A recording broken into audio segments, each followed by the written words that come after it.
মাত্র ব্রাজিল আর হাইতির খেলাটা শেষ হইলো।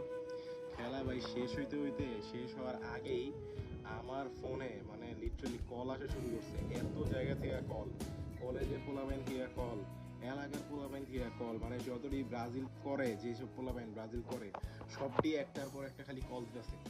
কল দিয়া মানে ফাড়া লাইতেছে, আমি ফোন ধরতে পারতাছি না। মানে ভিডিও, যে কোনো ভিডিও করার সময় ভাই 2-3টা করে কল আইছে, বুঝছেন? মানে আমি এখন ফোনে ডু নট ডিস্টার্ব অন করে এরপরে ভিডিও করতেছি। মানে আমি কি বলবো, ওরা হাইতির মতো একটা টিমের সাথে খেলা, যেই টিমের মানে কোনো আগা মাথা কিচ্ছু নাই, ওরা বল রিসিভ করতে পারে না ঠিক মতো কইরা, ওরা বলে একটা গোল দিতে পারে না, ওদের যে গোলকিপার একটা গোল ওরা ঠেকাইতে পারতেছে না।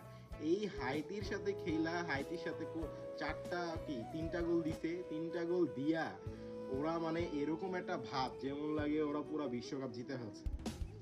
মানে কি বলবো, আমরা যখন আর্জেন্টিনা যখন গোল দিছিল তখন তো মেসি দিছিল 3টা গোল, 3টা একসাথে দিছে দেখে হ্যাট্রিক হয়েছে, আমরা ওইটা নিয়ে একটু লাফাইছিলাম। কিন্তু এই মানে এই ব্রাজিল এই হাইতির সাথে খেলা, ওরা বল রিসিভ করতে পারে না, ওরা বল রিসিভই করতে পারে না। ব্রাজিল ফ্যান যারা যারা আছে কয়েকটা আছে একটু ভালো, ওরা নিজেরাই বলছে যে হাইতি তো একদম নরম দল, এটির সাথে খেলা মানে এত লাফালাফির কিছু নাই। কিন্তু কয়েকটা আছে ভাই এমন লাফাইতেছে হাইতির সাথে জিততা, মানে কি বলবো এগোরে, মানে কি বলবো, ওরা যদি কোয়ার্টার ফাইনাল পর্যন্ত যায়, ব্রাজিল যদি কোয়ার্টার ফাইনাল পর্যন্ত যায়, ওদের জানি কি হয় ভাই, ওরে খুঁজা পাওয়া যাবে না, ওরে খুঁজা পাওয়া যাবে না। আমি ভাবতাছি আজকে এলাকায় যখন বাইরমু, হ্যাঁ, যখন কলেজের আশেপাশে যাবো, পোলাপান জানি কি করে, চিন্তা করা যায় ভাই। হাইতির সাথে মানে খেললা, হাইতির সাথে যে 3টা খাওয়ায় হেরা এরকম শুরু করছে, ফিউচারে জানি ওরা কি করে।